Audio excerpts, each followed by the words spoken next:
দিনটা ছিল 17ই নভেম্বর 2012। জোশ এবং তার সহকারী ইজেকিয়েল প্রতিবারের মতোই সমুদ্রের মধ্যে মাছ ধরার জন্য বেরিয়ে পড়ে। সবকিছুই ঠিকঠাক চলছিল, কিন্তু তারা এটা জানতো না যে পরবর্তী কিছুক্ষণের মধ্যে তাদের সাথে এমন কিছু ঘটতে চলেছে যেটা কোনো দুঃস্বপ্নের থেকেও অনেক বেশি ভয়ানক। প্যাসিফিক ওশান ঠিক কতটা বড় সেটা আমাদের ধারণারও বাইরে। যদি চিলির আশেপাশের কোনো একটা পয়েন্টে প্যাসিফিক ওশানের সুড়ঙ্গ তৈরি করা হয় এবং সেটা যদি পৃথিবীর বিপরীত সাইড দিয়ে বের করা হয়, তাহলেও সেটা প্যাসিফিক ওশান দিয়েই বের হবে। শুধুমাত্র প্যাসিফিক ওশানেই আমাদের পৃথিবীতে যতটুকু ল্যান্ড এরিয়া আছে তার পুরোটাই ফিট হয়ে যাবে, কারণ যেখানে আমাদের পৃথিবীর টোটাল ল্যান্ড এরিয়ার আয়তন হচ্ছে 148 মিলিয়ন স্কোয়ার কিলোমিটার, সেখানে শুধুমাত্র প্যাসিফিক ওশানেরই আয়তন হচ্ছে 165 মিলিয়ন স্কোয়ার কিলোমিটার। এবং প্যাসিফিক ওশানে এখনও এমন কিছু আইল্যান্ড রয়েছে যেখানে আজ অবধি কোনোদিন কোনো মানুষের পা পড়েনি। অর্থাৎ প্যাসিফিক ওশানে কেউ যদি কখনো হারিয়ে যায়, তাহলে তার সেখান থেকে বেঁচে ফিরে আসা এক প্রকার অসম্ভবই বলা যায়। এবার আপনি কল্পনা করুন যে যদি আপনাকে একটা বোটের ওপর রেখে প্যাসিফিক ওশানের মাঝে কোথাও ছেড়ে দেওয়া হয়, যেখানে না আছে পর্যাপ্ত খাবার, না আছে বেঁচে থাকার মতো কোনো পরিবেশ, আর আপনি চাইলেও কখনো কারোর সাথে যোগাযোগ করতে পারবেন না। এমন একটা পরিবেশে আপনি ঠিক কতদিন সার্ভাইভ করতে পারবেন? খুব স্বাভাবিকভাবেই এরকম একটা অবস্থায় 1 মাস বেঁচে থাকাও অনেক বেশি কষ্টকর ব্যাপার। কিন্তু আজকে আমরা যার সম্পর্কে জানবো, সে ঠিক এরকমই একটা সিচুয়েশনের মধ্যে 1 দিন 2 দিন না, বরং 438 দিন সার্ভাইভ করেছিল এবং অবশেষে সে এখান থেকে বেঁচেও ফিরে আসে। এই লোকটির নাম হচ্ছে জোস সালভাডর অ্যালভারেঙ্গা, যে কিনা প্যাসিফিক ওশানের মধ্যে 1 বছরেরও বেশি সময় কাটিয়েছিল শুধুমাত্র একটা 7 ফিটের বোটের সাহায্যে।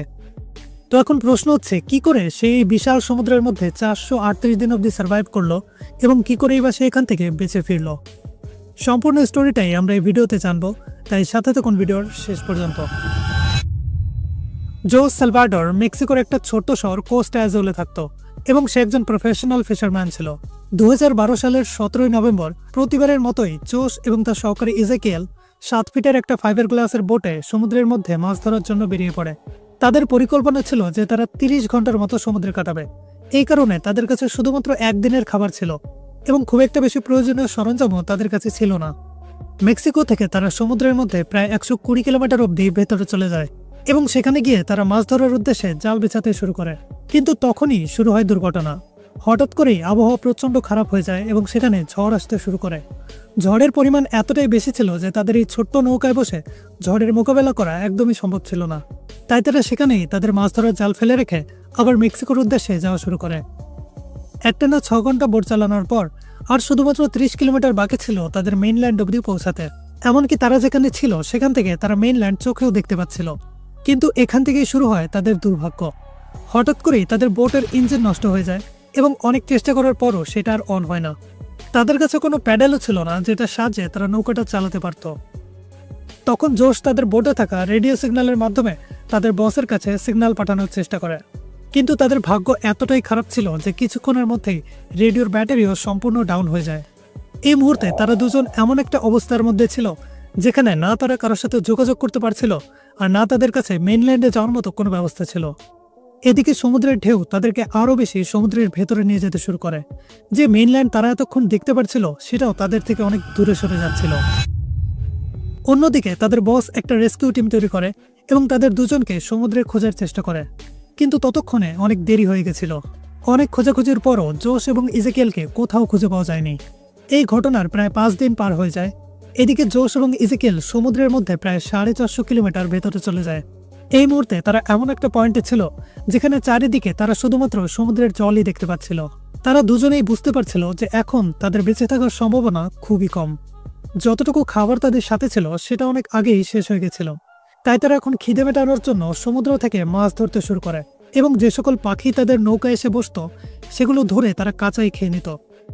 সমুদ্রের লবণাক্ত জল খাওয়া তাদের পক্ষে একদমই সম্ভব ছিল না, কারণ এতে তারা খুব দ্রুত মারা যেতে পারত।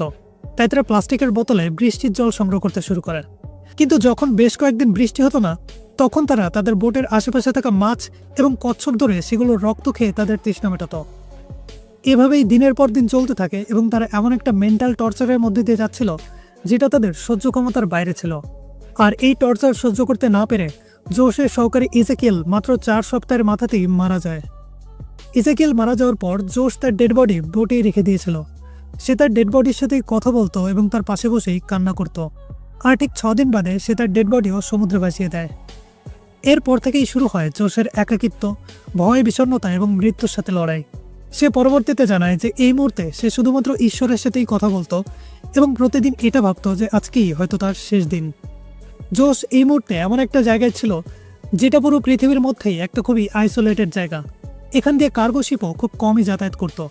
সমুদ্রের মধ্যে এভাবেই সে প্রায় 6 মাস কাটিয়ে ফেলেছিল এবং হঠাৎ একদিন সে একটা কার্গো শিপ দেখতে পায়। এই শিপটা দেখার সাথে সাথেই তার বেঁচে থাকার ইচ্ছা আরও একবার জেগে ওঠে। সে নিজের সর্বোচ্চ চেষ্টা করে শিপের দৃষ্টি আকর্ষণ করার, কিন্তু তার ভাগ্য এতটাই খারাপ ছিল যে শিপের কোনো মেম্বারই তার এই ছোট্ট বোটটাকে দেখতে পায় না। জোশের মন অনেক বেশি ভেঙে পড়ে এবং আবারও শুরু হয় তার এই করুণ পরিণতি। এক একটা দিন তার কাছে অভিশাপের মতো মনে হচ্ছিল, কিন্তু তা সত্ত্বেও সে সম্পূর্ণ চেষ্টা করে বেঁচে থাকার জন্য। মাঝে মাঝে সে তার ছেঁড়া কাপড় দিয়ে মাছ ধরে খেত এবং অনেকদিন তো না খেয়েই থাকতে হতো। এভাবেই দেখতে দেখতে 1 বছরেরও বেশি সময় পার হয়ে যায় এবং এতদিনে সে 10,000 কিলোমিটারেরও বেশি পথ অতিক্রম করে ফেলেছিল। এবং ফাইনালি চলে আসে সেই দিন, 30 জানুয়ারি 2014, অর্থাৎ পুরো 1 বছর 2 মাস পর। জোশ হঠাৎ করেই একদিন তার নৌকার আশেপাশে বেশ কিছু নারকেল বেঁচে থাকতে দেখতে পায়। সে বুঝতে পারে আশেপাশে নিশ্চয়ই কোনো আইল্যান্ড আছে যেখান থেকে এই নারকেলগুলো ভেসে আসছে। কিছুক্ষণ বাদে সে সত্যি একটা আইল্যান্ড দেখতে পায় এবং সে তার সর্বোচ্চ চেষ্টা করে সেই আইল্যান্ডে পৌঁছানোর জন্য। সে সমুদ্রে নেমে সাঁতার কেটে সেই আইল্যান্ডে পৌঁছে যায় এবং সেখানে গিয়ে সে ছোট্ট একটা বিচ হাউস দেখতে পায়। বিগত 438 ডেজের মধ্যে সে প্রথমবার মাটিতে পা রাখছিল এবং সে কোনো মানুষকে দেখতে পেয়েছিল।